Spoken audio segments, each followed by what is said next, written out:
Focus coaching centre के digital platform पर आप सभी विद्यार्थियों का एक बार फिर से हार्दिक स्वागत एवं अभिनंदन।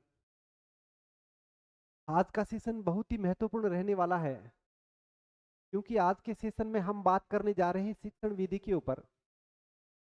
व्याकरण शिक्षण विधि पर चर्चा करेंगे। इससे पहले हमने आगमन शिक्षण विधि के ऊपर चर्चा की थी, प्रत्यक्ष के ऊपर चर्चा की थी। तो आज अगली अपनी शिक्षण विधि है निगमन शिक्षण विधि। आज हम निगमन शिक्षण विधि के ऊपर चर्चा करेंगे। निगमन निगमन शिक्षण विधि के जनक कौन है? प्लेटो, अरस्तु। प्लेटो के समर्थक कौन है?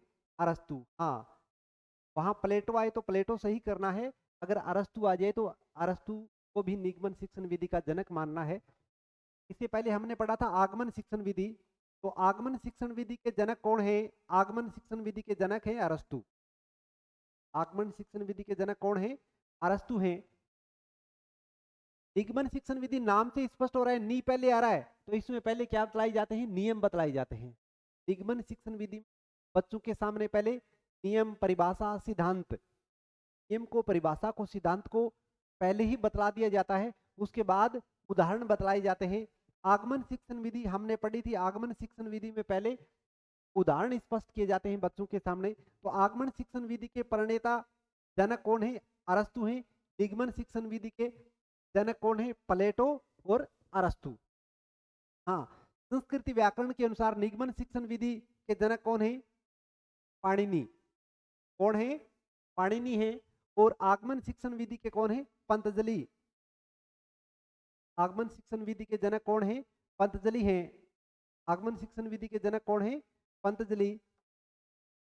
आगमन शिक्षण विधि के जनक पतंजलि हैं। आगमन शिक्षण विधि के जनक हैं वो कौन है? पतंजलि। संस्कृत व्याकरण के अनुसार आगमन शिक्षण विधि के जनक पतंजलि। निगमन शिक्षण के कौन है? पाणिनि है। हाँ, वैश्विक स्तर पर से आपसे, तो वैश्विक स्तर पर जनक कौन है आगमन विधि के? अरस्तु हैं। वैश्विक स्तर पर निगमन विधि के जनक पूछे तो कौन है? प्लेटो है। अरस्तु इनके समर्थक हैं, प्लेटो और अरस्तु। हाँ, परीक्षा में आए तो प्लेटो आए तो प्लेटो एक नंबर पर करना है, प्लेटो नहीं हो तो फिर आपको निगमन विधि का जनक किसको करना है? अरस्तु का। तो निगमन विधि क्या है? निगमन विधि में पहले नियम बतलाए जाते हैं, परिभाषा या सिद्धांत को पहले ही बतला दिया जाता है। पहले नियम बतलाया जाता है, सिद्धांत या परिभाषा पहले ही बतला दी जाती है, उसे हम निगमन विधि कहते हैं। यह निगमन विधि दर्शन शास्त्र के ऊपर आधारित है। निगमन विधि कौन से शास्त्र पर आधारित है? दर्शन शास्त्र पर आधारित है। इससे पहले एक विधि और पढ़ी थी हमने, जो मदर्स मेथड पर आधारित थी। वो कौन सी विधि थी? प्रत्यक्ष विधि थी। हमने प्रत्यक्ष विधि के बारे में पढ़ा था। प्रत्यक्ष विधि किसके ऊपर आधारित थी? मदर्स मेथड के ऊपर। मदर्स मेथड के ऊपर जो आधारित विधि थी वो कौन सी थी? प्रत्यक्ष विधि थी। आज हम पढ़ रहे हैं निगमन विधि। निगमन विधि किसके ऊपर आधारित है? दर्शन शास्त्र के ऊपर आधारित है। हाँ, निगमन विधि की परिभाषा देख लेते हैं हम। विद्वान के अनुसार लेंडेन लेंडेन महोदय क्या कह रहे हैं? निगमन विधि में पहले परिभाषा और नियम को बतलाया जाता है, फिर उसकी व्याख्या की जाती है। फिर उसकी क्या की जाती है? व्याख्या। अंत में उदाहरणों का प्रयोग करके उसे पूर्ण रूप से स्पष्ट किया जाता है। तो लेंडेन महोदय क्या करें? निगमन विधि द्वारा शिक्षण में पहले परिभाषा या नियम को स्पष्ट किया जाता है। पहले निगमन विधि में परिभाषा या नियम को स्पष्ट किया जाता है, उसके बाद उसके अर्थ की व्याख्या की जाती है। उसके बाद उसके अर्थ की क्या की जाती है? व्याख्या। अंत में उदाहरणों का प्रयोग करके उसको पूर्ण रूप से स्पष्ट किया जाता है। तो लेंडेन महोदय ने क्या बताया है? निगमन विधि में पहले कोई नियम, पहले परिभाषा या नियम स्पष्ट किए जाते हैं, उसके बाद उसके अर्थ की व्याख्या की जाती है और अंत में उदाहरणों का प्रयोग करके उसको पूर्ण रूप से स्पष्ट किया जाता है। तो परीक्षा में पूछा जा सकता है लेंडेन महोदय की परिभाषा। तो याद रखना है, पहले नियम, पहले परिभाषा और नियम की चर्चा है, किसका नाम आए? परिभाषा और नियम। तो फिर किसका नाम याद रखना है? परिभाषा का नाम आते ही लेंडेन महोदय का नाम याद रखना है। के बाद है निगमन विधि के दो रूप हैं। दो रूप कौन कौन से हैं? निगमन विधि के दो रूप हैं। सूत्र कौन कौन से दो रूप हैं? सूत्र प्रणाली और पाठ्य पुस्तक प्रणाली। निगमन विधि के कितने रूप हैं? दो रूप, सूत्र प्रणाली और दूसरा कौन सा है? पाठ्य पुस्तक प्रणाली है।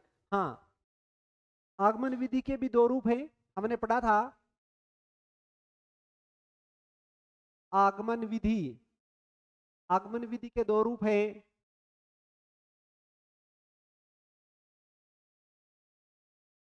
प्रयोग प्रणाली और सहयोग प्रणाली।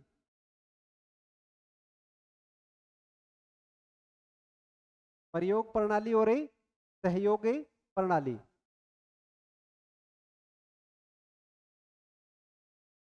योग प्रणाली और सहयोग प्रणाली। प्रयोग प्रणाली, पहले उदाहरण को स्पष्ट किया जाता है। पहले किसको स्पष्ट किया जाता है? उदाहरण को स्पष्ट किया जाता है, उसके बाद नियम को बतलाया जाता है। वो तो कौन सी प्रणाली है? प्रयोग प्रणाली है। सहयोग प्रणाली, जैसे गद्य पद्य कविता ये पढ़ाते समय साथ में ही नियम को बतला दिया जाता है, साथ में ही व्याकरण की शिक्षा दी जाती है। वो कौन सा है? सहयोग प्रणाली है। गद्य गद्य और पद्य पढ़ाते समय साथ में किसकी शिक्षा दी जाए? व्याकरण की शिक्षा दी जाए, वो सहयोग प्रणाली है। तो आगमन विधि के कितने रूप हैं? दो रूप हैं, प्रयोग प्रणाली और सहयोग प्रणाली। निगमन विधि के भी कितने रूप हैं? दो रूप हैं, सूत्र प्रणाली और पाठ्य पुस्तक प्रणाली। ये परीक्षा में प्रश्न पूछा गया था, आगमन विधि के कितने रूप हैं? दो, प्रयोग और सहयोग। निगमन विधि के भी कितने रूप हैं? सूत्र प्रणाली और पाठ्य पुस्तक प्रणाली, दो रूप है। इसके बाद है निगमन विधि के सोपान। निगमन विधि के कितने सोपान हैं? चार। निगमन विधि के सोपान या फिर पद कहूं तो कितने पद हैं? चार पद हैं। आगमन विधि के कितने पद थे? हमने पढ़ा था, चार पद हैं आगमन विधि के भी। आगमन विधि के भी कितने पद हैं? चार। आगमन विधि के पद कितने थे? चार थे। निगमन विधि के भी चार हैं। निगमन विधि के चार पद कौन से हैं? नियम या सिद्धांत का ज्ञान करवाना। पहला पद कौन सा है? नियम या सिद्धांत का ज्ञान करवाया जाता है। दूसरा पद है नियम या सिद्धांत का उदाहरण पर प्रयोग करना। तीसरा पद है परीक्षण करना और चौथा पद है सत्यापन या पुष्टि। निगमन विधि के कितने पद हो गए? चार। निगमन विधि के चार पद कैसे हैं? जैसे नियम बतला दिया जाता है, पहले ए या आ के साथ किसका प्रयोग हो? ई या ई का प्रयोग हो, क्या हो जाता है? ए हो जाता है। ए या आ के साथ ई का प्रयोग हो, क्या हो गया? ए हो गया गुण सवर संधि में। ये पहले बच्चे को नियम या सिद्धांत का ज्ञान करवा दिया। पहले बच्चे को क्या करवा दिया? नियम या सिद्धांत का ज्ञान करवा दिया। उसके बाद बच्चे के सामने क्या पेश किया जाता है? उदाहरण। उसके बाद बच्चे के सामने क्या पेश किया जाता है? उदाहरण पेश किया जाता है। जैसे रमा प्लस में ईस, रमा प्लस में ईस से क्या बन गया? रमेश। ये उदाहरण पेश किया गया बच्चे के सामने। यहां बता दिया गया आ और ई के मेल से क्या हुआ है? ए। तो नियम या सिद्धांत, नियम या सिद्धांत का ज्ञान करवाया जाता है। उसके बाद नियम या सिद्धांत का उदाहरण पर प्रयोग करना। उदाहरण के ऊपर क्या किया जाता है? प्रयोग किया जाता है। फिर परीक्षण, यहाँ परीक्षण करता है बच्चा। यहाँ आ है, यहाँ क्या है? ई है। आ और ई से क्या हो गया? ए। उसके बाद सत्यापन या पुष्टि। सत्यापन या पुष्टि, अन्य उदाहरण, अन्य उदाहरणों के ऊपर इस नियम का क्या करता है बच्चा? प्रयोग करता है। अन्य उदाहरणों पर जो नियम का प्रयोग करता है वह क्या कहलाता है? सत्यापन या पुष्टि कहलाता है। तो निगमन विधि के चार पद हैं। निगमन विधि के चार पद कौन कौन से हैं? पहला पद हो गया नियम या सिद्धांत का ज्ञान करवाना। दूसरा है नियम या सिद्धांत का उदाहरण पर प्रयोग करना। तीसरा है परीक्षण। चौथा है सत्यापन की पुष्टि। तो आगमन विधि के भी कितने पद हैं? चार हैं। कौन कौन से हैं? पहला है उदाहरण का प्रस्तुतिकरण। पहला कौन सा था? हमने पढ़ा था उदाहरण का प्रस्तुतिकरण। दूसरा कौन सा था? निरीक्षण। दूसरा कौन सा था? निरीक्षण। तीसरा नियमीकरण। नियमीकरण। चौथा कौन सा था? परीक्षण, सत्यापन, पुष्टि। चौथा था परीक्षण, सत्यापन या पुष्टि। आगमन विधि के भी कितने पद हैं? 4 पद हैं। कौन कौन से हैं? उदाहरण का प्रस्तुतिकरण, निरीक्षण करना, नियमीकरण करना, परीक्षण या सत्यापन करना, पुष्टि करना। आगमन विधि के भी 4 रूप हैं। निगमन विधि के भी कितने रूप? सॉरी, आगमन विधि के भी 4 पद हैं और निगमन विधि के भी 4 पद हैं। निगमन विधि के सोपान पूछे आपसे तो 4 सोपान है। आगमन विधि के भी 4 सोपान है। निगमन विधि के सोपान है, पहले नियम या सिद्धांत का ज्ञान करवाया जाता है। पहले नियम या सिद्धांत का ज्ञान, उसके बाद नियम या सिद्धांत का उदाहरण पर प्रयोग करना। नियम या सिद्धांत का उदाहरण के ऊपर क्या किया जाता है? प्रयोग किया जाता है। उसके बाद परीक्षण और उसके बाद सत्यापन या पुष्टि यानी अन्य उदाहरणों के द्वारा। ये हो गए 4 सोपान हो गए निगमन विधि के। और आगमन विधि के भी कितने सोपान होते हैं? 4 ही सोपान होते हैं। अब है शिक्षण सूत्र। हाँ, आगमन विधि के जो हमने शिक्षण सूत्र पढ़े थे 8 शिक्षण सूत्र, वही 8 शिक्षण सूत्र यहाँ है। आगमन विधि के ठीक विपरीत है, उल्टे हैं। आगमन विधि के शिक्षण सूत्र आपको याद है तो निगमन विधि के शिक्षण सूत्रों को याद करने की जरूरत नहीं है। आगमन विधि वालों को ही उल्टा कर देना है, निगमन विधि के शिक्षण सूत्र हो जाएंगे। तो निगमन विधि के शिक्षण सूत्र कौन से हैं? नियम से उदाहरण की ओर। पहले बच्चे के सामने नियम बतलाया जाता है, फिर बच्चे के सामने दूसरा हमने सोपान पढ़ा था, पद पढ़ा था। दूसरा सोपान क्या था? उदाहरण। तो पहले बच्चे के सामने नियम बतलाए जाते हैं, उसके बाद उदाहरण यानी नियम से उदाहरण की ओर। तो आगमन विधि का कौन सा हो गया? उदाहरण से नियम की ओर। उदाहरण से नियम की ओर। उदाहरण से नियम। शिक्षण सूत्र पहला है निगमन विधि का, नियम से उदाहरण की ओर। पहले बच्चे के सामने नियम, फिर उदाहरण। यह है आगमन। हाँ, सामान्य से विशिष्ट की ओर। नियम को सामान्य माना जाता है, उदाहरण को क्या माना जाता है? विशिष्ट। उदाहरण होते हैं वो क्या होते हैं? विशिष्ट होते हैं। तो विशिष्ट से सामान्य। आगमन विधि का शिक्षण सूत्र हो गया विशिष्ट से सामान्य। निगमन विधि का शिक्षण सूत्र हो गया सामान्य से विशिष्ट की ओर। नियम को हमेशा सामान्य माना जाता है, उदाहरण को विशिष्ट माना जाता है। नियम को प्रमाण, उसको प्रत्यक्ष। प्रमाण से प्रत्यक्ष की ओर। नियम, प्रमाण, उदाहरण, प्रत्यक्ष। तो इसका शिक्षण सूत्र हो गया प्रमाण से प्रत्यक्ष की ओर। इसका हो जाएगा प्रत्यक्ष से प्रमाण की ओर। अज्ञात से ज्ञात की ओर। नियम को हमेशा अज्ञात माना जाता है, उदाहरण को ज्ञात माना जाता है। आगमन का हो जाएगा ज्ञात से अज्ञात की ओर, निगमन का हो गया अज्ञात से ज्ञात की ओर। हाँ, सूक्ष्म से स्थूल की ओर। नियम को हमेशा सूक्ष्म माना जाता है, तो इसका 5वां जो शिक्षण सूत्र है वो है सूक्ष्म से स्थूल की ओर। अगर आगमन विधि को होता तो इसका उल्टा हो जाता, स्थूल से सूक्ष्म की ओर। नियम को हमेशा अमूर्त माना जाता है, अमूर्त से मूर्त की ओर। अमूर्त से मूर्त की ओर। आगमन विधि का हो जाएगा मूर्त से अमूर्त की ओर। इसका 7वां है अंश से पूर्ण की ओर। 7वां कौन सा है शिक्षण सूत्र? अंश से पूर्ण की ओर। आगमन विधि का हो जाएगा पूर्ण से अंश की ओर। तो अंश से पूर्ण की ओर। निगमन विधि का शिक्षण सूत्र कौन सा है? अंश से पूर्ण की ओर। 8वां है कठिन से सरल की ओर। 8वां शिक्षण सूत्र कौन सा है? कठिन से सरल की ओर। इसका हो जाएगा उदाहरण हमेशा सरल मान जाते हैं, सरल से कठिन की ओर। ये तो शिक्षण सूत्र 8। शिक्षण सूत्र को याद रखना है।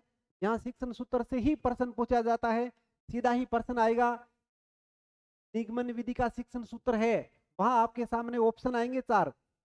सामान्य से विशिष्ट की ओर, विशिष्ट से सामान्य की ओर, प्रमाण से प्रत्यक्ष की ओर, अज्ञात से ज्ञात की ओर। अब ये लिख दिया विशिष्ट से सामान्य की ओर, तो ये क्या हो जाएगा? निगमन विधि का शिक्षण सूत्र नहीं है, ये आगमन विधि का शिक्षण सूत्र है। तो शिक्षण सूत्रों से सीधा ही प्रश्न पूछा जाता है। तो शिक्षण सूत्र आपको याद रखने हैं। नियम से उदाहरण की ओर, सामान्य से विशिष्ट की ओर, प्रमाण से प्रत्यक्ष की ओर, अज्ञात से ज्ञात की ओर, सूक्ष्म से स्थूल की ओर, अमूर्त से मूर्त की ओर, अंश से पूर्ण की ओर, कठिन से सरल की ओर। ये निगमन विधि के 8 शिक्षण सूत्र थे। हाँ, इसकी प्रक्रिया है वो कौन सी है? अवरोही प्रक्रिया है। निगमन विधि की प्रक्रिया कौन सी है? अवरोही है। और आगमन विधि की पूछे आपसे, आगमन विधि की प्रक्रिया पूछे तो आरोही है। कौन सी है? आरोही। इसकी अवरोही है, उसकी कौन सी है? आरोही है। ये बढ़ते क्रम में है। हाँ, ये निगमन विधि अमनोवैज्ञानिक होती है। निगमन विधि क्या होती है? अमनोवैज्ञानिक। निगमन विधि अमनोवैज्ञानिक होती है, आगमन विधि वैज्ञानिक होती है। क्योंकि निगमन विधि में बालक सक्रिय रहता है। निगमन विधि में बालक क्या रहता है? सक्रिय रहता है। इसलिए निगमन विधि आगमन सॉरी निष्क्रिय बालक निगमन विधि में बालक निष्क्रिय रहता है, इसलिए अमनोवैज्ञानिक है। बालक क्या रहता है? निष्क्रिय। आगमन विधि में बालक सक्रिय रहता है, क्योंकि नियम बालक खुद बनाता है। नियम यहाँ बच्चा खुद बनाता है, बालक खुद बनाता है नियम आगमन विधि में, तो वो सक्रिय रहता है। तो आगमन विधि क्या हो गई? वैज्ञानिक हो गई। और निगमन विधि क्या हो गई? अमनोवैज्ञानिक। निगमन विधि अरुचिकर होती है। निगमन विधि क्या होती है? अरुचिकर। क्योंकि अध्यापक नियम को बतला दिया जाता है। नियमों को अध्यापक के द्वारा नियमों को क्या कर दिया जाता है? बतला दिया जाता है। यह रुचिकर होती है। यह क्या होती है? रुचिकर। रुचिकर क्यों होती है? क्योंकि बच्चे स्वयं भाग लेते हैं इसमें, बच्चे खुद नियम बनाते हैं। बच्चे इसमें बालक इसमें सक्रिय रहता है। बालक इसमें क्या रहता है? सक्रिय। और इसमें बालक क्या रहता है? निष्क्रिय रहता है, इसलिए यह अरुचिकर है। निगमन विधि में बालक निष्क्रिय रहता है, इसलिए यह अरुचिकर है। इसमें बालक सक्रिय रहता है, इसलिए यह क्या है? रुचिकर है। निगमन विधि उच्च कक्षाओं हेतु उपयोगी है। निगमन विधि उच्च कक्षाओं हेतु उपयोगी है। निगमन विधि है वो प्राइमरी कक्षाओं के लिए, निम्न कक्षाओं के लिए उपयोगी है। प्रारंभिक कक्षाओं के लिए उपयोगी कौन सी है? आगमन विधि है। प्रारंभिक कक्षाओं के लिए कौन सी विधि उपयोगी है? आगमन विधि प्रारंभिक कक्षाओं के लिए, और निगमन विधि उच्च कक्षाओं के लिए। यह शिक्षक केंद्रित होती है, क्योंकि शिक्षक क्या बतलाता है? नियम बतलाता है। बच्चे केवल सुनते हैं, नियम बतला देता है। यह विधि है वो बालक केंद्रित है। आगमन विधि क्या है? बालक केंद्रित विधि है, और वो शिक्षक केंद्रित है। आगमन विधि में दिया गया ज्ञान स्थायी होता है। दिया गया ज्ञान क्या होता है? ज्ञान स्थायी होता है। और निगमन विधि का ज्ञान है वो क्या होता है? अस्थायी। निगमन विधि का ज्ञान क्या होता है? अस्थायी होता है। क्यों? बच्चों के उदाहरण बतला दिए जाते हैं। उदाहरणों को क्यों सॉरी निगमन विधि में बच्चे को नियम बतला दिए जाते हैं, और बच्चे को नियमों को रटने के लिए बोल दिया जाता है। तो यह रटने की प्रवृत्ति पर आधारित है। कौन सी प्रवृत्ति पर आधारित है? रटने की प्रवृत्ति पर आधारित है। रटने पर ही जोर देती है निगमन विधि। हाँ, आगमन विधि रटने पर जोर नहीं देती है। इसमें बालक की चिंतन शक्ति का विकास होता है। इसमें बालक की चिंतन शक्ति का विकास होता है। चिंतन शक्ति का विकास। आगमन विधि में बालक की चिंतन शक्ति का विकास होता है। यह रटने पर जोर देती है, यह समझने के ऊपर जोर देती है। इसमें बालक की चिंतन शक्ति का विकास होता है। हाँ, इसमें समय कम लगता है। समय कम, क्योंकि नियम बतला दिए जाते हैं सीधे ही। इसमें समय कम लगता है, इसमें समय अधिक लगता है। इसमें समय अधिक लगता है। इसमें समय अधिक लगता है। समय अधिक लगता है। इसमें परिश्रम ज्यादा करनी होती है। इसमें परिश्रम ज्यादा करनी होती है, इसमें परिश्रम कम करनी होती है। हाँ, इसमें अध्यापक, इसमें जो अध्यापक होते हैं वो अनुभवी अध्यापक होते हैं। आगमन विधि में कौन से अध्यापक चाहिए? अनुभवी चाहिए। समय पाठ्यक्रम है वो समय पर पूरा हो जाता है। पाठ्यक्रम भी समय पर पूरा हो जाता, पाठ्यक्रम समय पर ही पूरा हो जाता है। इसमें पाठ्यक्रम समय पर पूरा नहीं होने की संभावना रहती है आगमन विधि में। ये थी आपकी आगमन और निगमन विधि। धन्यवाद। आपका दिन शुभ रहे।